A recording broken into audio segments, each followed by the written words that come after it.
I'm Ryan Yamamoto. This is The Minute. The president of Sonoma State just announced his retirement after being placed on administrative leave.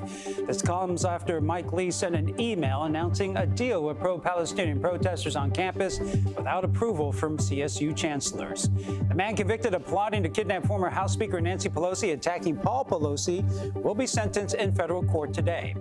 David DePape was found guilty in October of 2022. He's facing 40 years in prison. A second trial in state court will start in the coming weeks.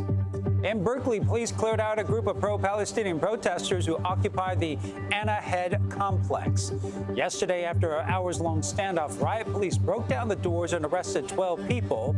They have since cleared it out and put up new barricades. The Bay Area's only primetime newscast at 8 and 9 p.m. on the all-new Pix Plus 44 Cable 12.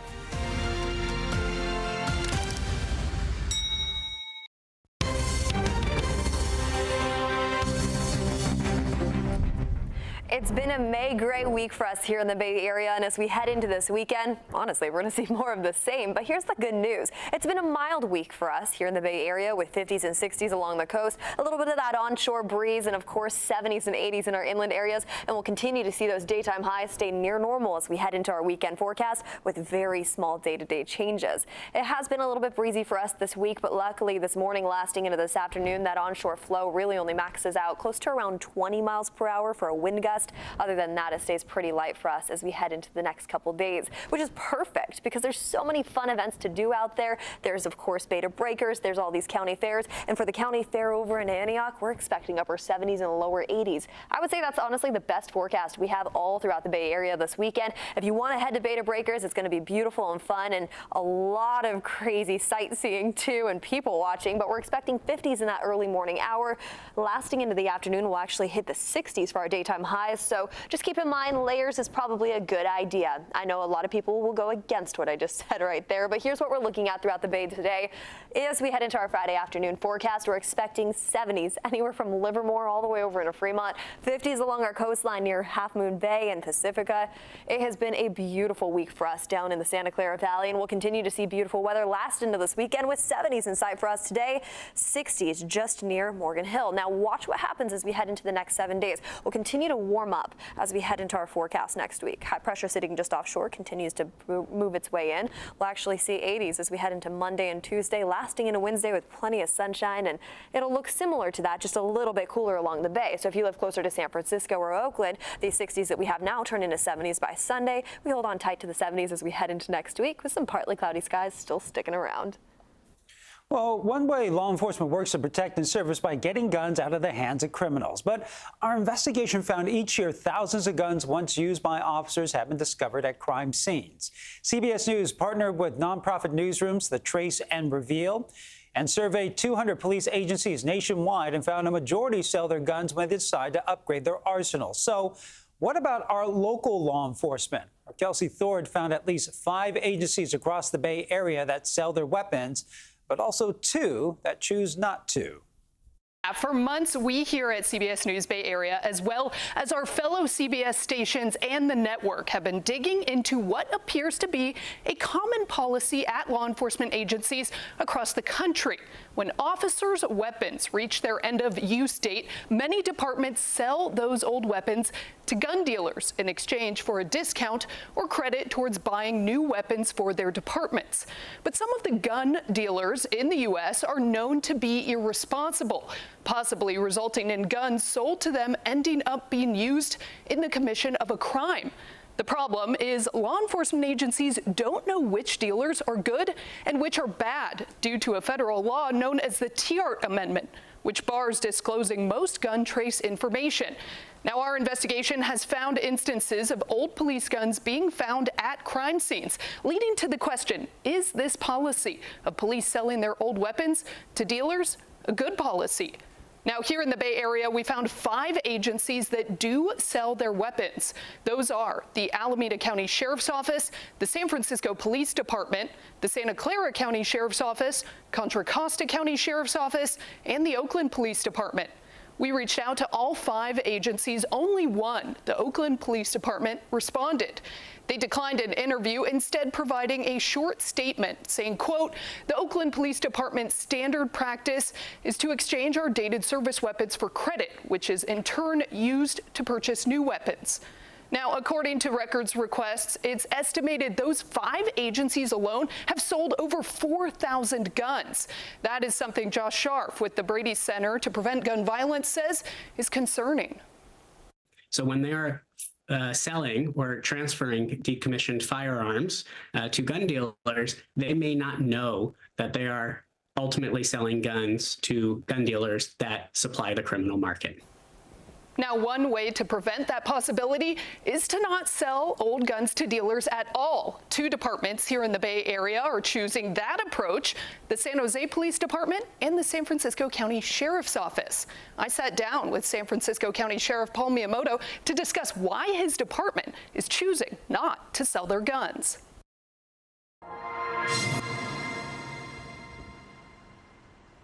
San Francisco County Sheriff Paul Miyamoto says in his 28 years of service at the Sheriff's Office, it has always been their policy to destroy their decommissioned service weapons. We want to avoid any vestiges that we have any involvement in what happens to a firearm after purchase with a third party. Unlike other departments who sell their old weapons to gun dealers, Sheriff Miyamoto says his agency only offers retiring officers the opportunity to buy their personal service weapon. All other weapons are sent out for destruction. We just choose not to do it that way so that we know we have full control of our firearms from the moment we purchase them to the moment that they're distributed to our staff, to the moment that they're collected and stored, and then to the moment that they're destroyed. The sheriff told me he knows many other departments choose to sell their weapons to dealers, and he can see why. Because of the financial benefit of having that become a part of your overall budgeting or funding for other items or for other material things. But for his office, the peace of mind that comes with destroying the weapons outweighs any financial incentive. There's always a challenge as to whether or not there's a need to fill that funding gap. I think that the concept of selling back to a responsible FFL, federal firearms licensee, is absolutely something which we would hope would lead to responsible gun ownership when purchased by that third party. The unfortunate part is what we mentioned earlier in terms of gun safety itself, which is a lot of different crimes have been committed by people that are irresponsible or have had their firearms stolen. And that's what we're challenged with, is trying to find that balance. The sheriff told me he understands why the policy of departments selling their old weapons can be controversial. The number of guns on the streets in this country remains a huge issue. The sheriff says the most important thing any department can do is work to make sure every gun that is out there is owned by a responsible party. The ultimate goal is to make sure anybody who does possess a firearm legally does so responsibly and safely. And I think that's part of the key to making sure that we get into a better place where there are less guns out there. His office is doing what they can to contribute to that solution by making sure their weapons are destroyed rather than added to the count. And it's hard to trace where these guns end up because of a federal law that puts restrictions on the data. The Brady Center is lobbying to try to overturn that law so everyone can know where these guns go. Well, it's a persistent problem for our region, especially for San Francisco. And despite the city spending hundreds of millions of dollars to fight homelessness, that situation doesn't appear to be getting any better. New numbers show the city's homeless population now stands at just 8,300. That's up 7% from 2022. The good news, it appears more people are in shelters, but the number of people living on the streets or in their cars only went down by 1%. The so-called point-in-time count is done every 2 years, and it determines how much funding the city gets from the federal government.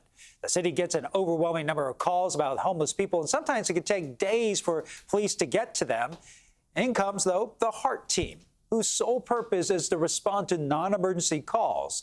The program celebrates its one-year anniversary this week, and as Lauren Toms shows us, so far it's been pretty effective. Kenneth Franklin has been given a second chance at life, and he's using it to give others a second chance too. Repaying my debt back to society in a sense, right? So I never look at it as me like giving someone something. It's more of me like giving them what I owe them. That debt comes from serving time behind bars, facing 59 days, 8 months, and 4 days for gang-related activity. He was released after 16 years. Today, he's using that experience to offer a helping hand to people experiencing homelessness in San Francisco. I was the person destroying our community, right? And now I have an opportunity to build up our community. And that's what I came out here to do. That's my mission, to build up the community. And he's doing that by giving people a little bit of heart. As part of the Homeless Engagement Assistance Response Team, they're an alternative to police that has proved its worth in its very first year by responding to thousands of non-emergent calls that can take police days or even weeks to get to. It helps the police department to focus on things more intense. We get more of those because normally 9 times out of 10 it's someone that's homeless, right? And we have that factor where we are more relatable. It's more of a calmer situation when we do approach. Today, he uses that experience to offer a helping hand to people experiencing homelessness. He responds to a trespassing call in Soma made by a resident who called the non-emergency police line. But instead of an armed officer, Kenneth responds with his partner Rachel, armed with only Narcan, snacks, and compassion. And Director of Emergency Management Mary Ellen Carroll says it's one of the most successful response teams in the city, having responded to over 14,000 calls in the last year. They filled a gap that we didn't have before of people to be able to answer these particular level, what we would consider, low priority calls. She's heard criticism over city spending on the handful of pricey response programs that, according to a 2023 city audit, don't always fulfill their promised metrics, but says each cater to a specific need for people who continue to face homelessness, substance abuse, and mental illness. But for Kenneth, it's a cycle that's proving its effectiveness, that a little heart goes a long way. Understanding and fixing myself, I start understanding my value. I start understanding my worth, right? And because I understand my worth, now I can project that onto others, right? That love that I have for myself, I can show you that I love myself, so I can show you that I love you, right? And you should love me, right? And this is why I do the work that I do. And the city says that in the year this program has been around, they responded to 80% of 911 calls or 311 calls related to homeless people. And in that time, they placed 144 people into shelters, and the goal is to continue and even grow the program in the year's end. Still ahead on CBS News Bay Area, the ultimate story of paying it forward.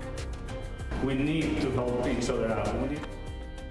Why one artist with an international following is taking his scholarship and paying it forward. Plus, we introduce you to a man making waves with his unique solution to cut down on our pollution in our local ports.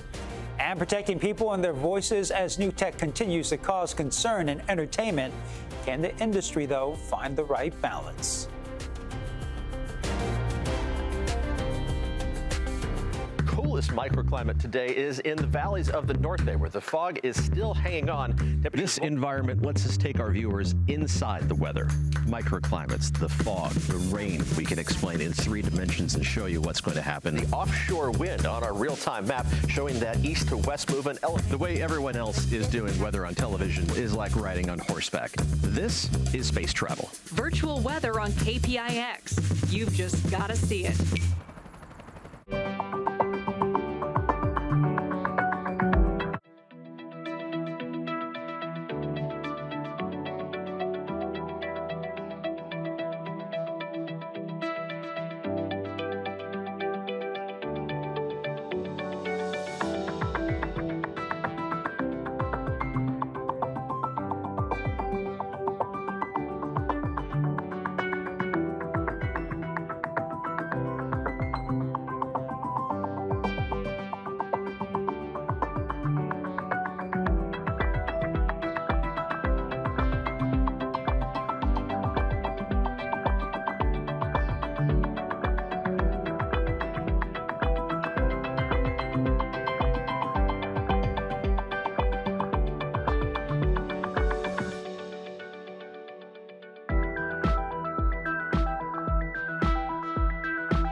Throughout the Bay Area today, we're sitting right where we should be for this time of year. 60s near Redwood City, 70s into the Santa Clara Valley, close to the 80s, but we don't make it near Antioch this afternoon. That'll change as we head into this weekend's forecast, and by early next week, we'll continue to see a lot more sunshine and a lot more warmth felt widespread throughout the Bay Area. 63 today in San Francisco. Watch what happens as we head into this weekend. If you're planning on going to San Francisco for Bay to Breakers, keep in mind we're expecting 50s in the early morning hours, 60s into the afternoon with those partly cloudy skies bleeding off by daytime.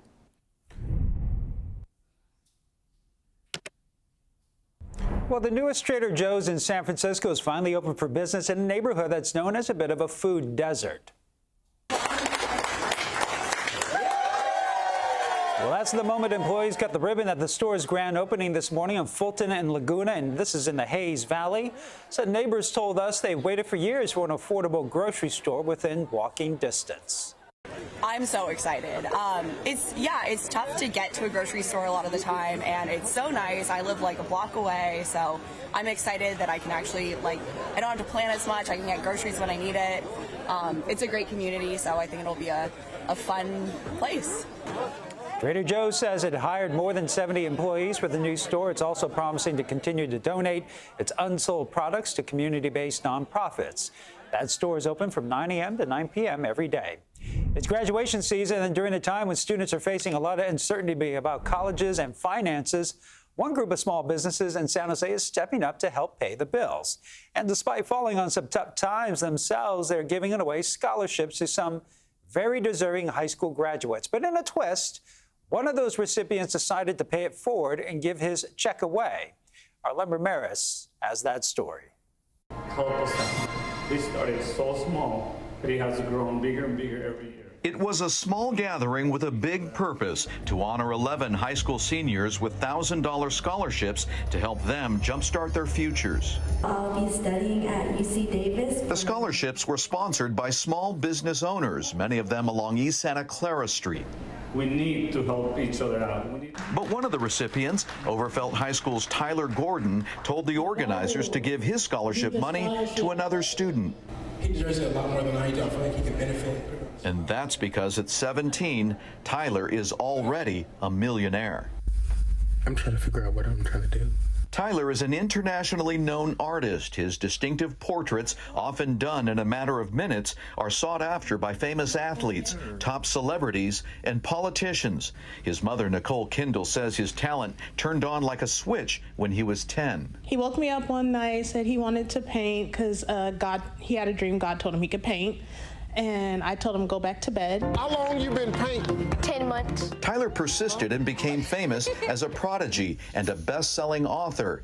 But despite the fame and fortune, he remains very humble, partly due to his background as one of 5 kids being raised by a single mom, and partly because he stutters and was bullied throughout his childhood. In fact, he still has a difficult time expressing himself with words. But he wanted to say something about the scholarship. It feels amazing to be recognized by my community. It's a community that has had struggles of its own. One of the scholarship sponsors is Luis Munoz, who runs a dress and tuxedo shop on East Santa Clara. Luis worked 2 other jobs as a delivery driver and overnight assembly line worker at Tesla to keep his small shop open during COVID. But he didn't stop supporting the students because he remembers what it was like when he got scholarships his senior year at Yerba Buena High School. I received at one point in my life, so when I give back to the community again. And ever since that time, since 2018, I've been involved with this program, which is, really good. I feel happy that I'm doing something back for the community. It's not just something like that they're giving me to me, but also giving them back to them. The program awards scholarships to students based on an essay and improving grades through high school, not their final GPA, says founder and business leader Hemant Desai. How do we push that child to go to the college and help him become more productive and more educated person in the society, which would help him and his family in the future?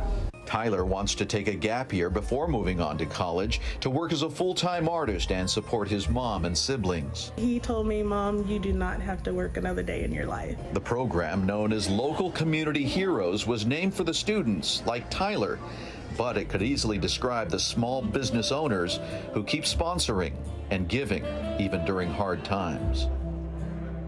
Since 2017, the scholarship has raised $55,000. 100% of the funds go to the students.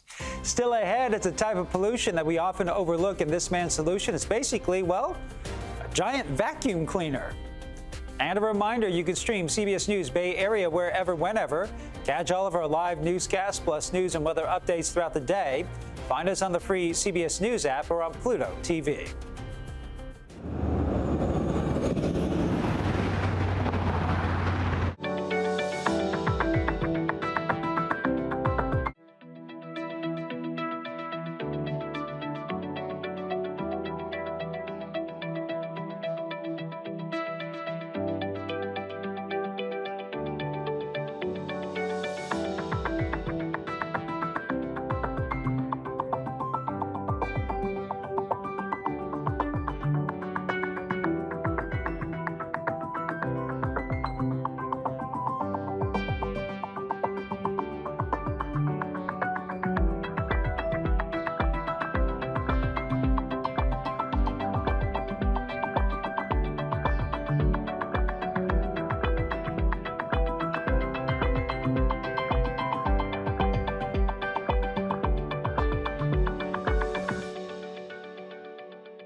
been a mild week for us here in the Bay Area with daytime highs still sitting near normal. Light winds into this afternoon. We're seeing a wind gust at max close to around 20 miles per hour close to San Francisco on our coastline. Other than that, it's a beautiful way to kick off the weekend with that May gray pulling back along the coast into the afternoon, exposing us to plenty of sunshine throughout the afternoon hours, anywhere from Livermore down into Fremont, and of course the Santa Clara Valley too. 70s this afternoon, but we continue to warm up as we head into the next 7 days. This is pretty cool. High pressure is moving its way in from offshore. That'll dry us up and warm us up just a little bit more to the point where now we're in the 80s as we head into Monday and Tuesday of next week with a very similar forecast for our friends who live along the coast in the Bay too. We'll continue to warm up as we head into next week. Not the 80s necessarily, but 70s right around the corner into Sunday and Monday. Sunny skies into Tuesday of next week, and then it averages out with partly cloudy skies by mid and late next week. Well, Governor Gavin Newsom used a high-profile speech on climate change at the Vatican to deliver some sharp criticism over former President Trump. The governor blasted reports that Trump met with fossil fuel executives and asked them for $1 billion in donations to his election campaign. Open corruption, $1 billion to pollute our states, to pollute our country, and to pollute this planet. So I'm very proud of living in a state that is pushing back against that agenda to roll back progress. Governor Newsom was one of 3 U.S. governors invited to speak at the climate summit. He touted California's leadership on environmental issues, regardless of what happens at the national level. And Pope Francis describes the state of the world during a historic interview with CBS News airing this weekend on 60 Minutes. Nora O'Donnell, our anchor and managing editor of CBS News, sat down with the Holy Father. This is the first time a pope has given an in-depth one-on-one interview to a U.S. broadcast network.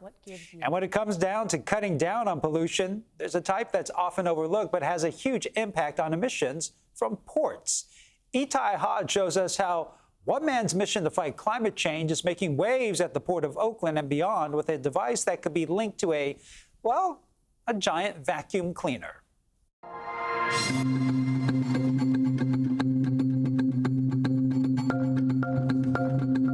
For more than 2 decades, Mike Walker worked his way to the top of the tech world, earning a mid-6-figure salary as the CEO of several successful startups. How deep are the spuds right now? But even though he was living the dream, something was missing. It's super important to find the reason why you want to do something.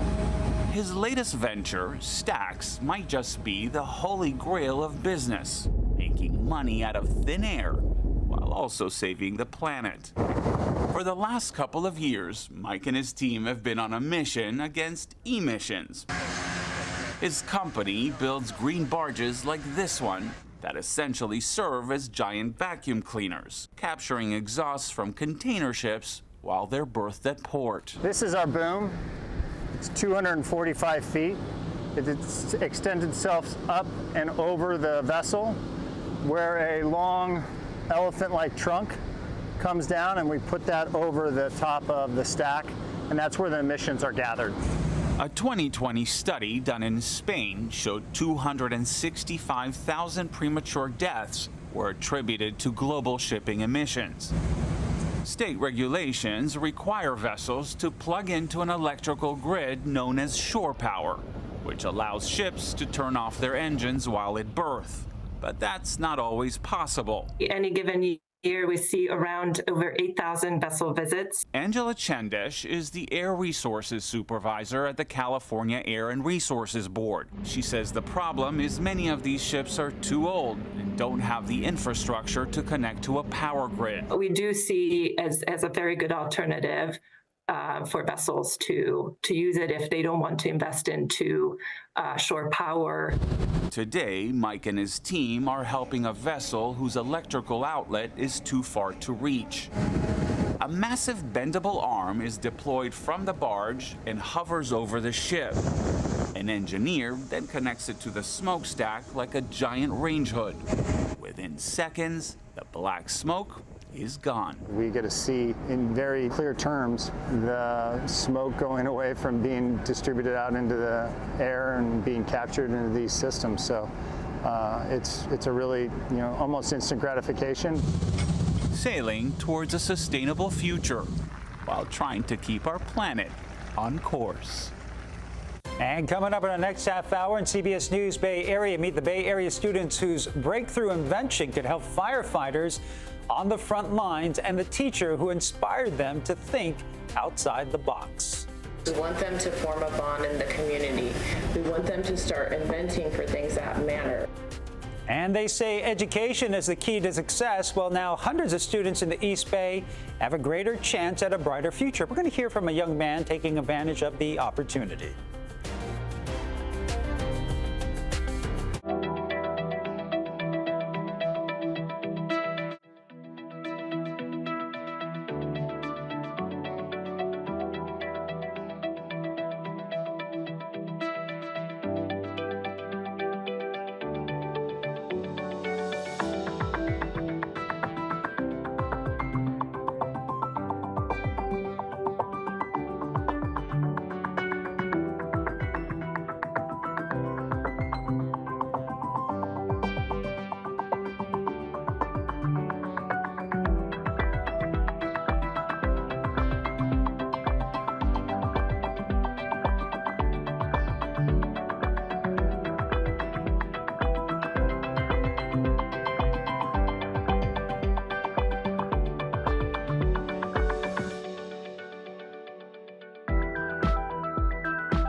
Yamamoto, this is the Minute. Part of Highway 1 near Big Sur is back open. Governor Newsom's office says it's nearly 8 days ahead of schedule.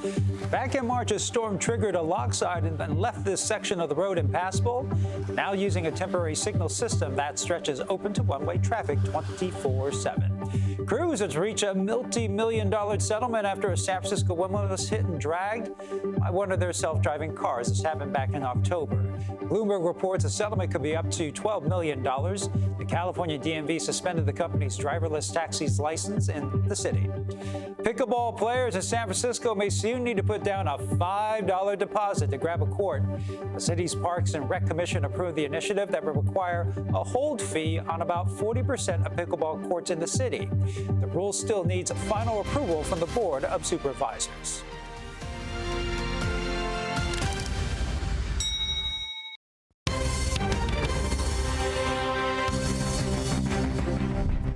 It's been a May gray week for us here in the Bay Area, and as we head into this weekend, honestly, we're going to see more of the same. But here's the good news. It's been a mild week for us here in the Bay Area with 50s and 60s along the coast, a little bit of that onshore breeze, and of course 70s and 80s in our inland areas. And we'll continue to see those daytime highs stay near normal as we head into our weekend forecast with very small day-to-day changes. It has been a little bit breezy for us this week, but luckily this morning lasting into this afternoon, that onshore flow really only maxes out close to around 20 miles per hour for a wind gust. rest. Other than that, it stays pretty light for us as we head into the next couple days, which is perfect because there's so many fun events to do out there. There's, of course, Beta Breakers. There's all these county fairs. And for the county fair over in Antioch, we're expecting upper 70s and lower 80s. I would say that's honestly the best forecast we have all throughout the Bay Area this weekend. If you want to head to Beta Breakers, it's going to be beautiful and fun and a lot of crazy sightseeing too and people watching. But we're expecting 50s in that early morning hour.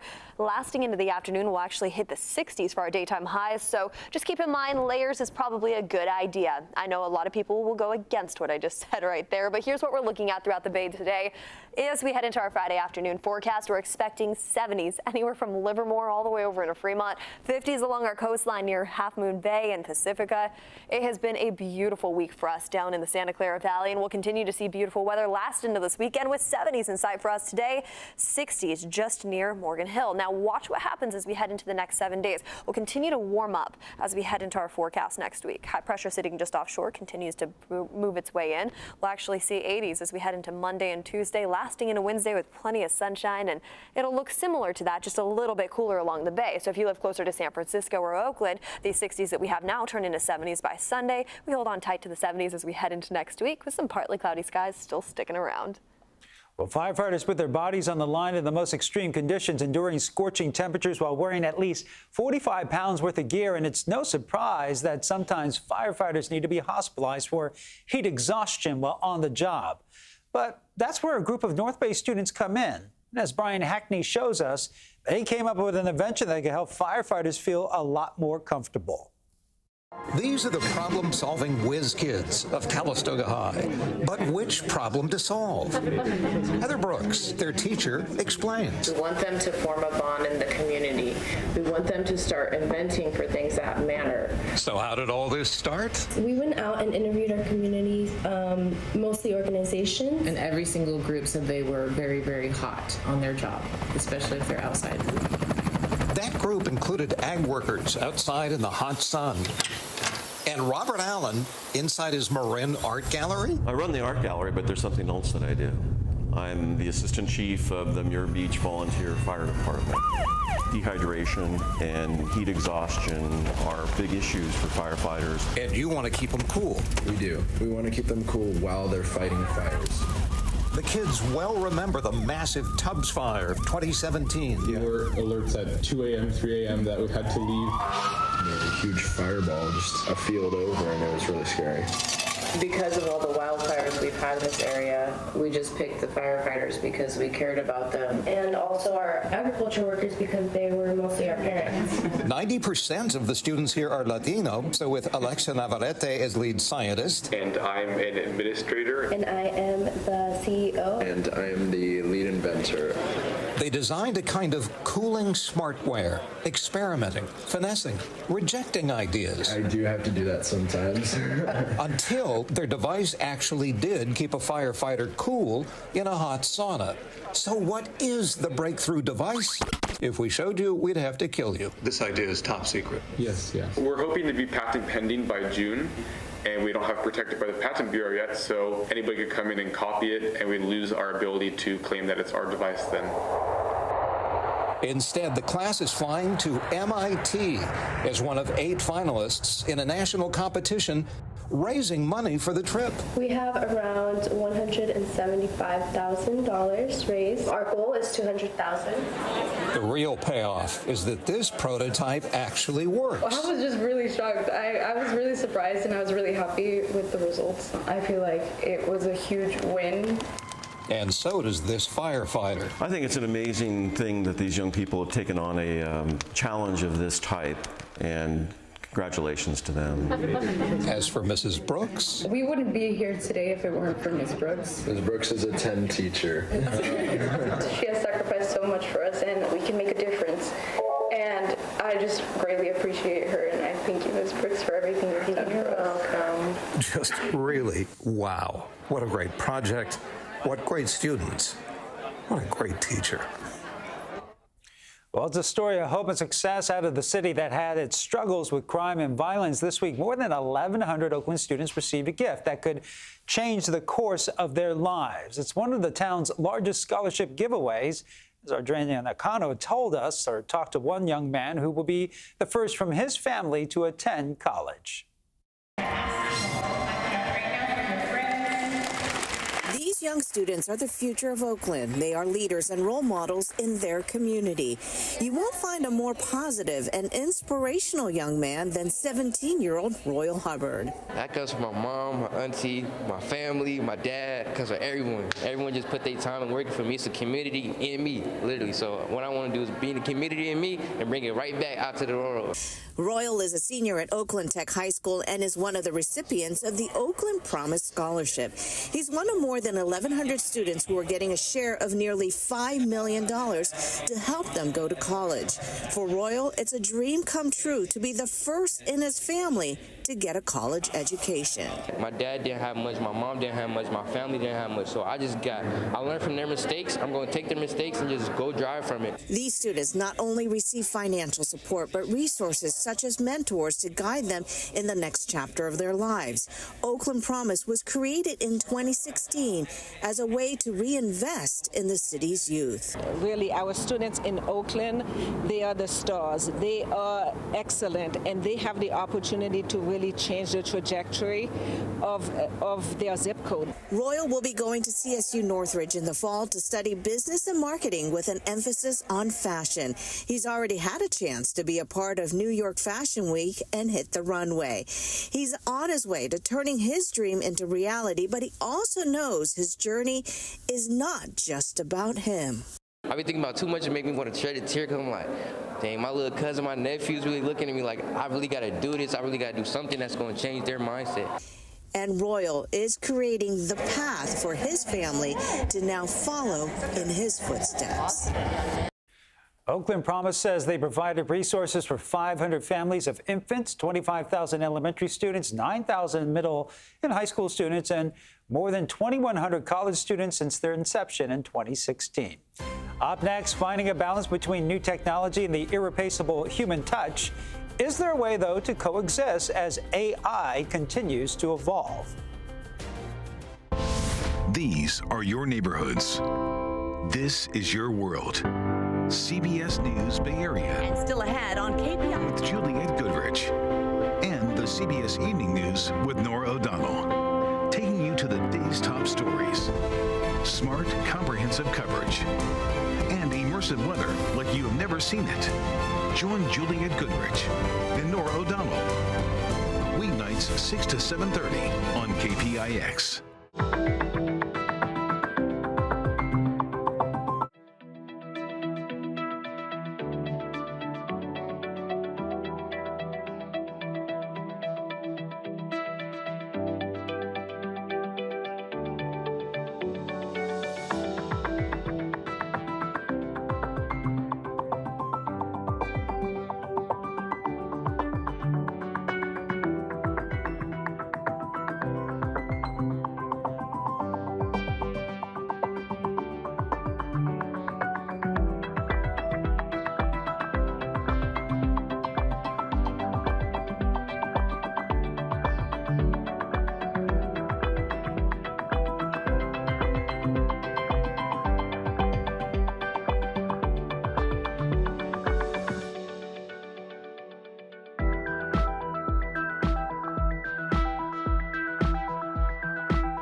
the Bay Area today, we're sitting right where we should be for this time of year. 60s near Redwood City, 70s into the Santa Clara Valley, close to the 80s, but we don't make it near Antioch this afternoon. That'll change as we head into this weekend's forecast, and by early next week, we'll continue to see a lot more sunshine and a lot more warmth felt widespread throughout the Bay Area.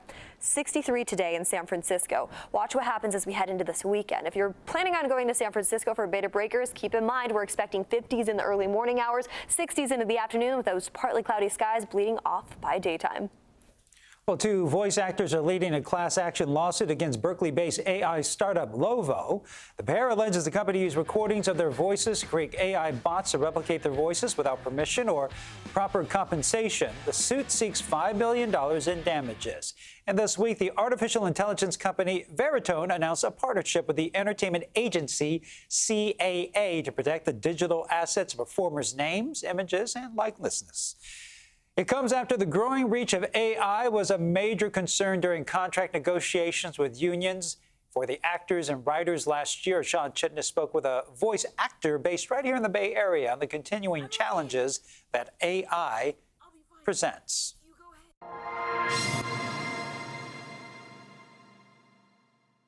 Listen, well, I'll show you how to boom. Blacktop Hoops is a VR video game now available, and that's the voice of Joy Ofodu you hear in one of the game's players. The full release this week for play on VR headsets comes years in the making, well after Joy voiced this character. Whether you're recording in person or at home, voiceover takes time.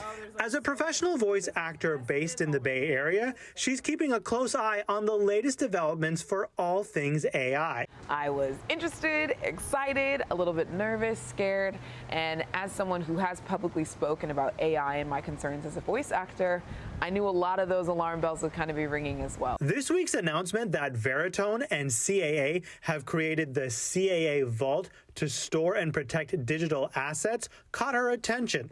She's cautiously optimistic about steps like this to secure any work that uses her voice. They can come in and they can make sure that their scans, their recordings, everything is being done is theirs. The two companies say the Vault will ensure an artist's voice is only used when they want it to be, and they're getting paid for it. I'm okay.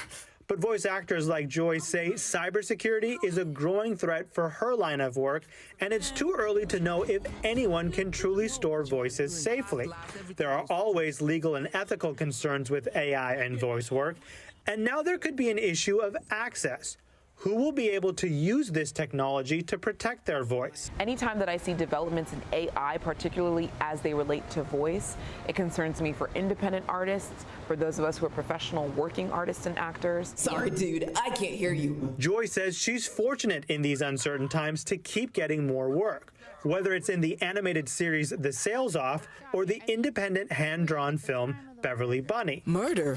What murder? When was the murder? But beyond the concerns over AI creating an unfair landscape for voice artists, she also worries about it moving the craft away from the art of performing. We voice act not because we just want to receive a check every now and again, though the check is nice. Voice acting isn't the most lucrative industry, and it's not the most lucrative kind of acting per se. We do it because we love the performance. Well, coming up with your next haircut, you could help clean up an environmental disaster and become part of the latest fashion trend. A new experiments to fight climate change with human hair.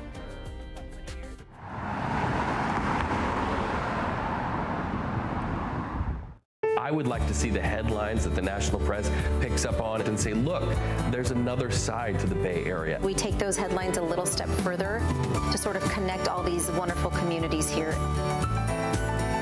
The Bay Area is full of some amazing, innovative change makers, some people who are not giving up. They're going forward. In fact, I feel privileged that I get to share those stories. Wake up with the Morning Edition, weekdays on KPIX.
a mild week for us here in the Bay Area with daytime highs still sitting near normal. Light winds into this afternoon. We're seeing a wind gust at max close to around 20 miles per hour close to San Francisco and our coastline. Other than that, it's a beautiful way to kick off the weekend with that May gray pulling back along the coast into the afternoon, exposing us to plenty of sunshine throughout the afternoon hours, anywhere from Livermore down into Fremont and, of course, the Santa Clara Valley, too. 70s this afternoon, but we continue to warm up as we head into the next 7 days. This is pretty cool. High pressure is moving its way in from offshore. That'll dry us up and warm us up just a little bit more to the point where now we're in the 80s as we head into Monday and Tuesday of next week with a very similar forecast for our friends who live along the coast in the Bay, too. We'll continue to warm up as we head into next week. Not the 80s necessarily, but 70s right around the corner into Sunday and Monday. Sunny skies into Tuesday of next week, and then it averages out with partly cloudy skies by mid and late next week.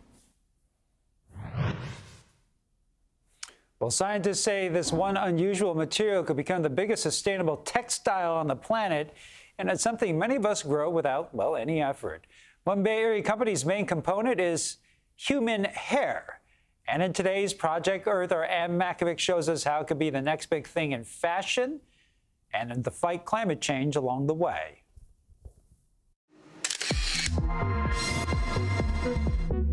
There is a quiet movement going on in the fashion world. It's less about what's trendy and more about the material. At the root of it, human hair. It's sweeping the runway and challenging our sense of style. Even if it's your own hair, you don't even want to look at it on the floor, you know, you don't even want to touch it. Zofia Kolar runs a startup called Human Material Loop. She goes to salons and barber shops, scooping up discarded hair. With the help of scientists and engineers, those strands are turned into this, sturdy fibers that get sewn into couture pieces. We have developed few knitted pieces, also woven pieces, so that we can really also show, okay, this can be an alternative to acrylic fibers or wool fibers. The effort is an attempt to reduce the environmental impacts of the fashion world. The industry consumes a massive amount of water. It takes 700 gallons to produce just one cotton shirt, compared to the human hair method, which uses no water.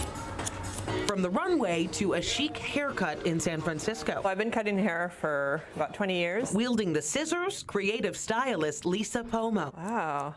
Her client, Philip Lamb. But this is no ordinary haircut. The hair usually goes to oil spill cleanup mats. The strands of hair cut from Philip's head are carefully collected. All the hair is spread out. And then turned into a hair mat, thanks to a San Francisco nonprofit called Matter of Trust. First thing we can do with this is felt these fibers into mats that can go into storm drains and contaminated reservoirs and filter out all the petrochemicals. The hair mats were invented by stylist Phil McCrory, who, while washing the oily hair of a client, saw a TV report on the 1989 Exxon Valdez oil spill in Alaska. It just clicked for him. Wait, hair collects oil. I cut hair every day. My garbage looks like this. It's just all hair, and it could be going to use to soak up oil spills. This is an entire bag of hair. It's just 13 pounds. And so here we just have long hair, and it's all loose.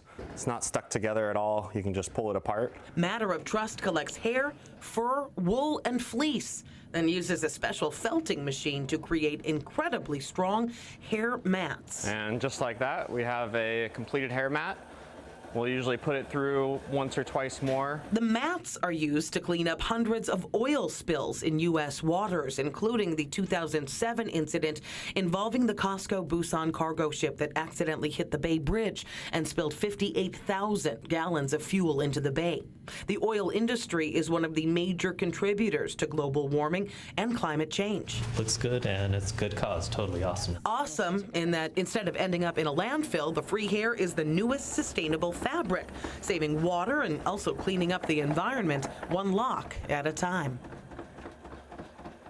Well, hair can hold up to 5 times its weight in oil. To find out how you can donate your hair or pet fur, go to kpix.com to learn how to register.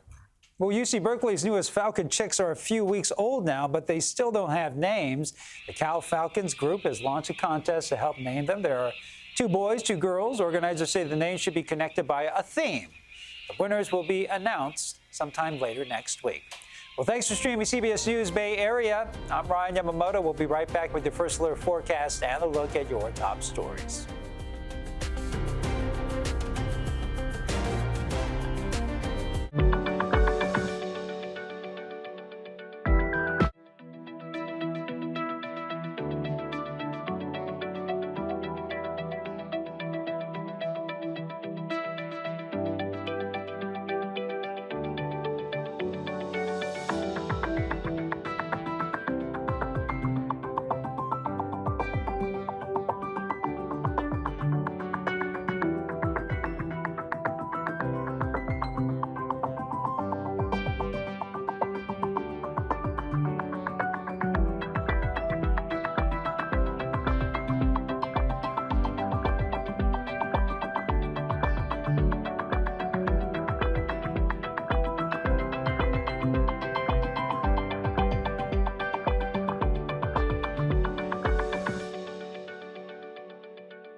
Yamamoto. This is the minute. The man convicted of plotting to kidnap former House Speaker Nancy Pelosi and attacking Paul Pelosi has been sentenced to 30 years in the federal case.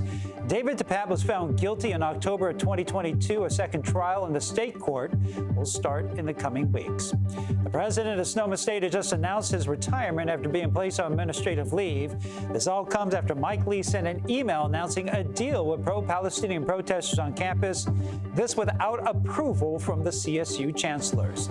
In Berkeley, police cleared out a group of pro-Palestinian protesters who occupied the Anna Head complex. Yesterday, after an hours-long standoff, riot police broke down the doors and arrested 12 people. They've since cleared it out and put up new barricades.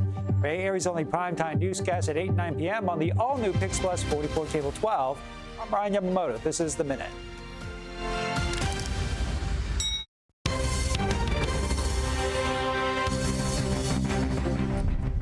It's been a May gray week for us here in the Bay Area, and as we head into this weekend, honestly, we're going to see more of the same. But here's the good news. It's been a mild week for us here in the Bay Area with 50s and 60s along the coast, a little bit of that onshore breeze, and of course 70s and 80s in our inland areas. And we'll continue to see those daytime highs stay near normal as we head into our weekend forecast with very small day-to-day changes. It has been a little bit breezy for us this week, but luckily this morning lasting into this afternoon, that onshore flow really only maxes out close to around 20 miles per hour for a wind gust. Other than that, it stays pretty light for us as we head into the next couple days, which is perfect because there's so many fun events to do out there. There's, of course, Beta Breakers. There's all these county fairs. And for the county fair over in Antioch, we're expecting upper 70s and lower 80s. I would say that's honestly the best forecast we have all throughout the Bay Area this weekend. If you want to head to Beta Breakers, it's going to be beautiful and fun and a lot of crazy sightseeing too and people watching. But we're expecting 50s in that early morning hour. Lasting into the afternoon, we'll actually hit the 60s for our daytime highs. So just keep in mind, layers is probably a good idea. I know a lot of people will go against what I just said right there, but here's what we're looking at throughout the Bay today. As we head into our Friday afternoon forecast, we're expecting 70s anywhere from Livermore all the way over into Fremont, 50s along our coastline near Half Moon Bay and Pacifica. It has been a beautiful week for us down in the Santa Clara Valley, and we'll continue to see beautiful weather last into this weekend with 70s in sight for us today, 60s just near Morgan Hill. Now watch what happens as we head into the next 7 days. We'll continue to warm up as we head into our forecast next week. High pressure sitting just offshore continues to move its way in. We'll actually see 80s as we head into Monday and Tuesday, lasting into Wednesday with plenty of sunshine, and it'll look similar to that, just a little bit cooler along the bay.